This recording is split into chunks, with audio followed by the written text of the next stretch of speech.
What's up everyone, my name's PlatinumHowler, coach of your Coquitlam Red Gyarados. Today I'm bringing you my week 3 match of the IBL versus Kohanx and his Reno Raikou. You can see his team over on the right side of the screen. His two Z users are Tornadus T and Dusknoir. I am not going to waste any time. I'm going to get right into this team that honestly is pretty weird. It's got some strange stuff on it, I think, but we're gonna roll with it and see how we can do. So we have modest max special attack Black Sludge Tentacruel here with 4 attacks just for his team. So his team outside of like Tornadus T and Terrakion is pretty slow. I would be surprised if Terrakion comes to this game, if I'm being honest, because I have it's kind of the same deal with the Sand Setters and Sand Abusers from last week's game. I just don't feel like they match up well against me because I have good walls to them and powerful priority to hit them. So I don't necessarily see the value in Terrakion coming. I do, however, see the value in Tornadus T coming, because that's like the only mon on his team that outspeeds Mega Gallade. So I am like building this team assuming that he's gonna have Torn and then a whole bunch of bulky things that don't like outspeed my offense. So this Tentacruel here, I don't really see any reason for him to run that to run more speed on any of his mons that would make him faster than this Tentacruel. So I'm going to be able to hit pretty much everything on his team pretty hard with this. The Necrozma, if it comes in on either a Scald or a Sludge Bomb and it gets statused, then Hex is going to be doing a ton of damage to that. I think that like, for example, a Sludge Bomb plus Sludge Bomb Poison into Hex definitely knocks it out. So yeah, we'll try to get this thing into a good position and just get some attacks off and do some damage to his team. Next we have this Zeraora, which is a sub-toxic set. I'm not necessarily the guy who feels good about running sub-toxic Protect. But Subtoxic I think has some merit here because like there are some things that wall me pretty well, like the Piloswine and the Garchomp and the Rotom Heat. So being able to get Toxics off against those mons are going to help. And Substitute is good against particularly the Rotom Heat because really the only thing that he can do to me is overheat, and with the amount of bulk that I'm running, once he is at -2 special attack, unless he's like super offensive, then overheat is not going to be breaking my sub at -2, and I can Toxic it, knock off its item, weaken it like that. Yeah, and I can just Knockoff is good for the Alolan Muck as well. Knockoff can actually maybe even do some work against Slurpuff, force him to burn his activate the Unburden before he may want it to, or something like that. So it's also, with this amount of SPDF adjustment, just a pretty decent switch into Tornadus T overall. So next we have Mega Gallade. Again, not a lot of speed because I don't think he runs speed on certain things. Instead we have like max HP and a little bit of defense because we actually resist Terrakion's dual stabs. So if Terrakion does indeed come, then this should be able to take hits decently from it, and I can recover some of my HP back by going for Drain Punches. Ice Punch is there for the Mega Garchomp. I guess it can also catch a Tornadus on a switch and do a little bit of damage to that. Knockoff for Dusknoir mainly, and also, as I mentioned, it's nice to get rid of items on his team.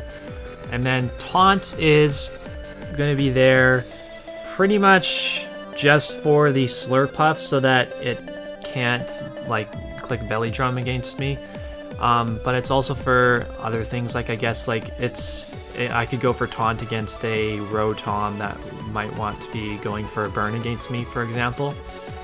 I can taunt a melodic and stop it from recovering against me, so I can wear it down like that. Yeah, that's gonna be Gallade. So next we have Hydreigon here, Choice Scarfed. Not really too sure how I feel about this set, but I really wanted a way to potentially get a surprise kill on either the, mainly the Tornadus, but it can also hit like the Rotom Heat as well. So we're actually adamant max attack with Head Smash, which I have not had the best of luck with when I've run Head Smash, but hopefully that changes this time around, and I can maybe catch the Tornadus off guard and do some big damage to it with the Head Smash, and I should be an Oko pretty much all the time. So a Draco Meteor with no special attack investment actually still does more damage to a Mega Garchomp than the next. Like, I didn't want to run Outrage because I don't want to let Slurpuff come in for free, so my Dragon move, I didn't want to be like forced to be locked into it.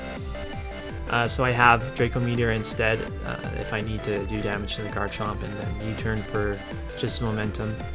So the last two Mons are going to be kind of funny Mons. So Wigglytuff is back. The first time Wigglytuff was holding a Toxic Orb with Fling, and this time it's holding an Air Balloon.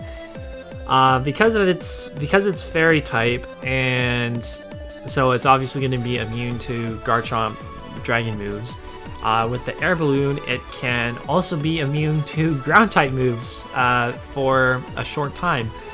So I can use that. I can use this like as a pivot into the Garchomp to get my rocks up, or to get a Wish up into something else on my team.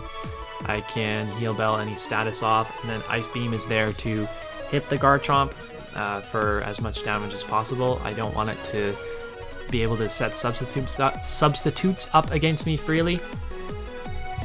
We have Max Spadef to take hits from stuff like Rotom, Tornadus T. I mean, Rotom, Tornadus T are probably the two Mons that I'm most afraid of on the team. I think Rotom mainly just because it's one of my favorite Mons in general.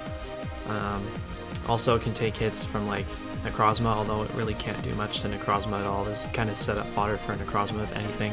But at least I can bring it in and get like a Wish off into something else. So last one, this is kind of the reason why I put Air Balloon on the Wigglytuff, is because my Bronzong is not Levitate. I'm actually using Heat-Proof Bronzong. So Heat-Proof Bronzong is a much better switch into Tornadus T because obviously his Fire-type moves are not going to be doing super effective damage against me. Now, he may like run Z Dark Pulse or something to hit my Bronzong if he has an inkling that I might try to run Heat-Proof. But I also have a Celesteela on my team, so it probably makes more sense to run Heat Wave. As for why Celesteela is not on this team, I couldn't really tell you. These are just the Mons that I felt like bringing this week, so that's what I'm going to roll with. So we actually have Stealth Rocks on both Wigglytuff and Bronzong because I want to be able to pressure his team switching in and out and stuff. I want to be able to weaken his team like that. Gyro Ball can hit Tornadus, it can hit the Slurpuff. Like, I don't necessarily want to lose to Belly Drum Slurpuff. So this defense investment, if he has Thief on his Slurpuff at +6, he has a 50% chance to knock me out from full HP. So that would be a pretty good call on his part if he wants to run Thief on his set. But if he doesn't, then I should be able to take any hit from him and OHKO him with the Gyro Ball. Explosion is there because I don't want to be set up fodder for anything, so if I need to like get some damage off and prevent him from like getting a sub up or something, then I click Explosion and sacrifice my Bronzong. And Hypnosis, because why the hell not? I didn't really need another move. So if I can like, if my rocks are already up and I can predict him to switch out into something else, then why not go for Hypnosis and try to put something asleep? And that's going to really screw him up because he's probably definitely not expecting Hypnosis Bronzong. So yeah, that is our team for this week. It's pretty interesting to say the least, and we'll see if we can get our 3rd straight win to kick off this season of the IBL. So I'll see you right back with the battle. Here we are back with the battle, and looking at Kohanx's team, I'm kind of surprised not to see the Mega Garchomp, but I can understand why he decided not to bring it. I have quite a few speedy Mons on my team that outspeed him and can hit him for lots of damage. I mean, the first 4 Mons on my team all naturally outspeed the Garchomp and can relatively easily pack super effective coverage to hit it, so I understand why it's not here. The fact that it's not here definitely means that my Heat-Proof Bronzong was the right call over a Levitate Bronzong, for example. In its place, in the Garchomp's place, we see the Terrakion, which I kind of wasn't expecting to come, but now that it is here, it's going to be very difficult for me to switch into. The rest of his team is pretty much to be expected. He has a very, very steady roster, steady bulky offense roster that's going to be tough for us to break through. A couple other things, I guess, that I'm glad not to see are the Slurpuff, because now I don't have to fear getting swept by a Belly Drum set. I don't have to play Bronzong as carefully because I would have had to keep that thing at near maximum HP just to have a chance at taking down the Slurpuff if he managed to get set up. And I'm also kind of glad that I don't have to worry about a Forretress trying to hazard stack me because I actually didn't bring hazard removal on my Tentacruel this week. I guess I'm also glad to not see the Piloswine because that being another ground type on his team that could have made me regret not bringing Levitate on the Bronzong. It now hits 4 out of 6 Mons on my team for super effective damage with its lethal stabs. So we're going to get right into this game now. I'm going to decide to lead with my Scarfed Hydreigon, hoping to catch his 2 probable leads, or one of his 2 probable leads being the Rotom Heat or the Tornadus T. I was kind of hoping for the Tornadus T, but we do see the Rotom Heat instead, and I'm just going to go right ahead and click Head Smash, see if I can get some big damage off. And I do a lot to him. I do about 85%, or just between 85 to 80%, and unfortunately I'm going to end up popping his Mago Berry, so he's going to get back up to around 75-80% himself. And he's going to go for the Volt Switch and go right out into his Terrakion, which he knows is going to be able to outspeed me, and I definitely cannot stay locked into Head Smash. So it was fun clicking Head Smash against the Rotom Heat, but I didn't really come out of that exchange very comfortably because his Rotom actually ended at a higher amount of health than my Hydreigon did. And now I have to switch in my unmega evolved Gallade to take a Life Orb close combat, and that's going to do well over 50% to me. So now I'm going to be able to Mega Evolve and get that little bit of extra defense boost, and I'm just going to go for a Drain Punch here. It makes sense that he wouldn't want to stay in there with his Terrakion, so he's going to go out into the Torn to, and that actually does quite a bit of damage, so I'm definitely thinking that this Torn is going to be offensive with Flying EMZ here. So at least I get a little bit of recovery back by going for Drain Punch, but he's going to be able to U-turn out and basically recover all of that damage that I did to him with the Drain Punch just now. But I'm going to be able to get my Zeraora into a position that I wanted it to be in the to begin with, and that's going to be against this Rotom Heat. I get my Substitute out, and he predicts me to switch out rather than stay in against him, and he just tries to make the aggressive play and get the momentum on his side, but that doesn't work out very well for him because he gives me 25% back thanks to the Volt Absorb, and after this turn, I'm going to, with the leftovers, I'm going to be back at full HP, and he has to go for Overheat to break my Substitute, and he actually misses, so that's really unfortunate for him as well, because this is going to give me an extra turn of Toxic and Plasma Fist's damage off against him. There is no sense in me clicking Knockoff here because he's already eaten his berry. I wouldn't be knocking off any item, and resisted Plasma Fist is actually doing more damage to him than a neutral knockoff at this point because he doesn't have his item anymore. So the second Overheat is going to be able to break my sub, and I think he is pretty understanding of what I'm trying to do here. I have no reason not to go for another substitute, so he is going to want to switch out now, and he's going to pull the switch into his Muck. So I get the substitute out for free, and now that the Muck is in here, I'm going to be able to click Knock Off and get rid of whatever item he is holding, whether that be something like Black Sludge or Assault Vest or 50% Berry.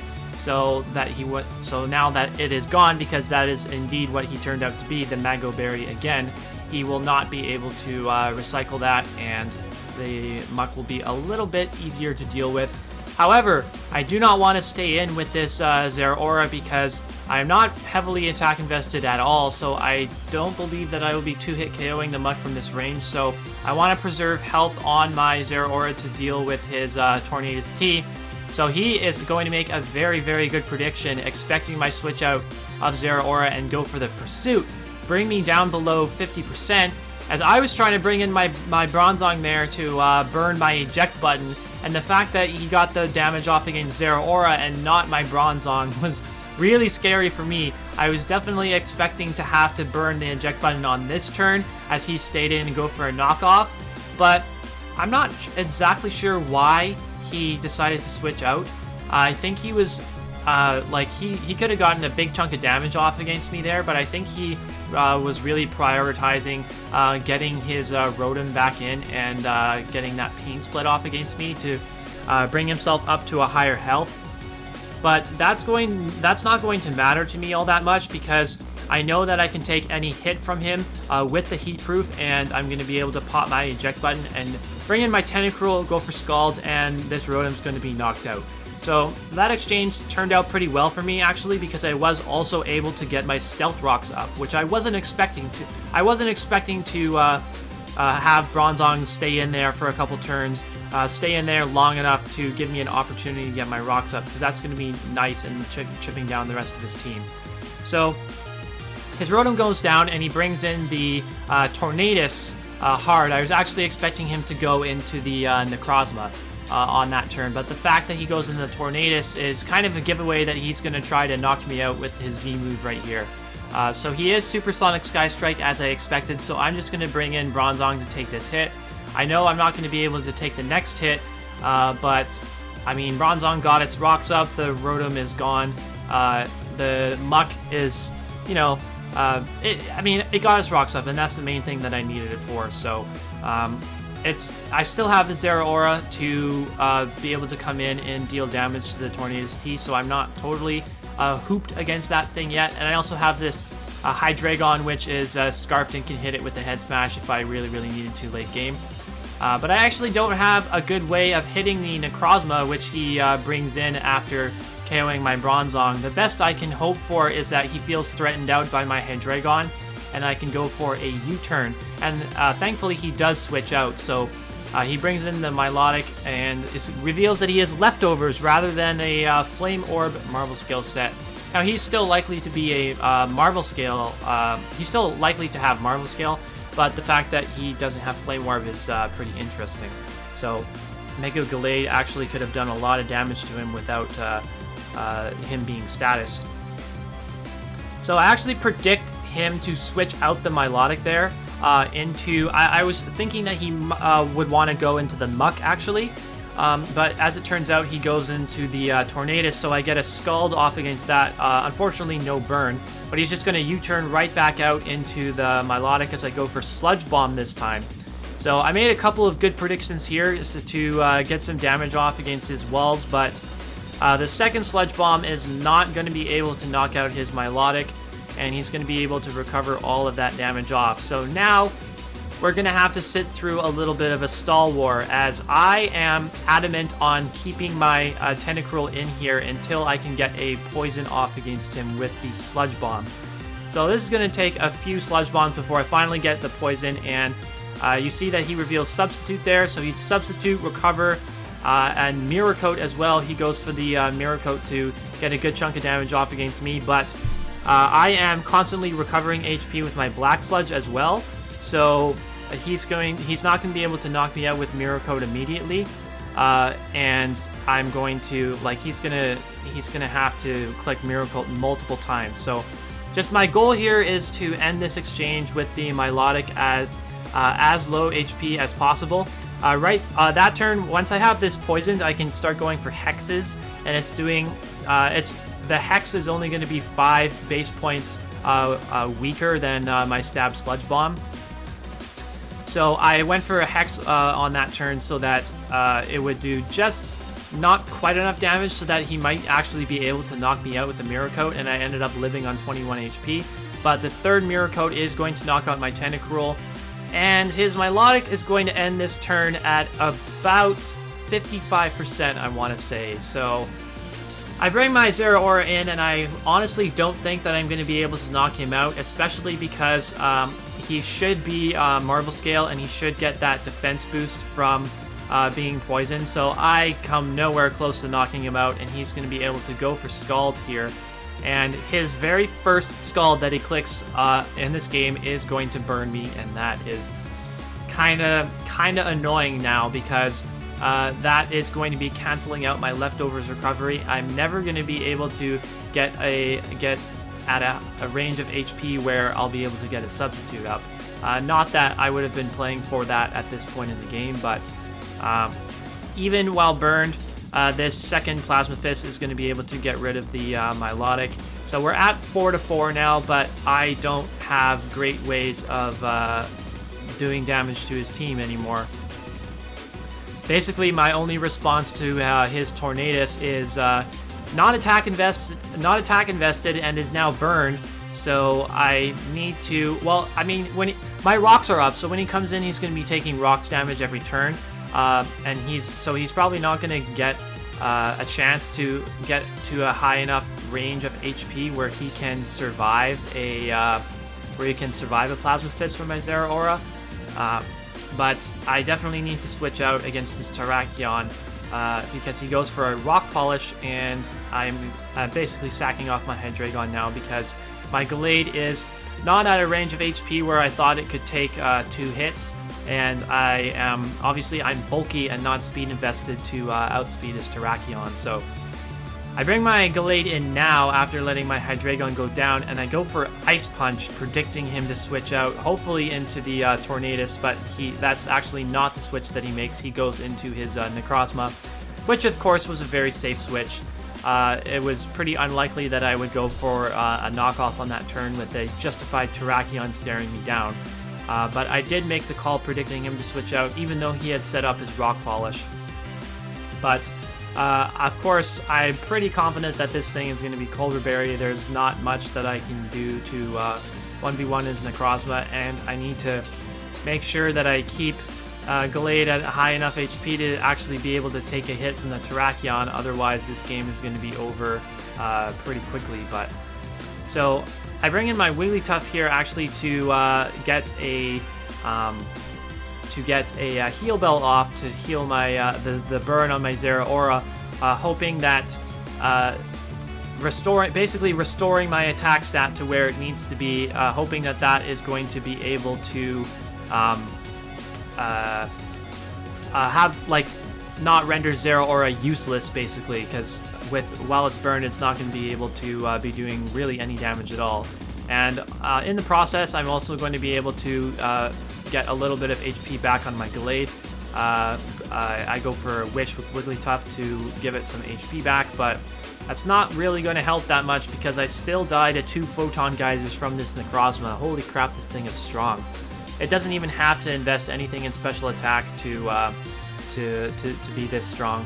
And because he is Colder Berry, 2 knockoffs from my Gallade is not going to be enough to knock out his Necrozma. And now I have to hope that my Zeraora can knock him out with a Plasma Fist.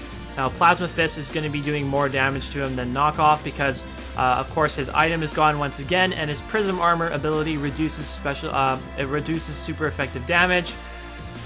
And his Necrozma lives on about 1 or 2 HP, Gonna be able to go for the Moonlight, and now there is no chance of me being able to break through this Necrozma. He's gonna be able to sit here in Moonlight for as long as he wants, as long as I don't get a crit Plasma Fists.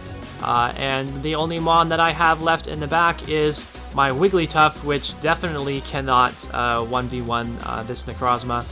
I don't have great... my only attack on Wigglytuff is Ice Beam for his Mega Garchomp that didn't come. So, yeah, prep in this game was a little bit lackluster, and we're going to end up taking a 4-0 loss as Necrozma is going to basically solo the rest of the team thanks to him surviving that hit on just a couple of HP. So he's going to get the kill on my Mega Gallade, he gets the kill on my Zeraora on that turn, and now all he needs to do is click Photon Geyser. Well, with the Rocks chip, I actually go down to this Photon Geyser. He doesn't even need to click it 2 more times. All he needs is 1 more attack to knock me out. He's going to win this game 4-0. Necrozma cleans me up with 3 kills at the end. Even if I had managed to get the KO on the Necrozma right there, all that really would have done for me was reduce the differential by 1 point. I would have ended up losing 3-0 instead of 4-0 because he still had his Terrakion at high HP, his Muck at high HP. So there was no way I would have been able to knock out either of them with 1 Plasma Fists. And I was at a very low amount of HP, so whatever attack that he went for would have been able to knock me out. And then, of course, my Wigglytuff is not doing anything to any Mon not named Mega Garchomp, basically. And unfortunately for me, that extra differential point is going to bring me down to a negative differential for the season. I'm now 2-1, -1. But yeah, I mean the record's good, but the differential is this differential loss is a bit of a blow. It could be a blow long term for our playoff hopes. But either way, GG to Kohanx. He played very well. His team is very scary. He built very well. Certainly built a lot better than I did. His links will be down in the description below. He really needed a big victory after taking a couple of tough losses in the first 2 weeks. I guess the one positive is if we face off against Kohanx again in the playoffs, then I can definitely put together a much better team that's... has a much better chance of winning, and we've seen probably the best, if not darn near the best, of his building. I mean, there's still... Actually, I think he won't be able to make transactions for the rest of the season, so this is going to be his team for the duration.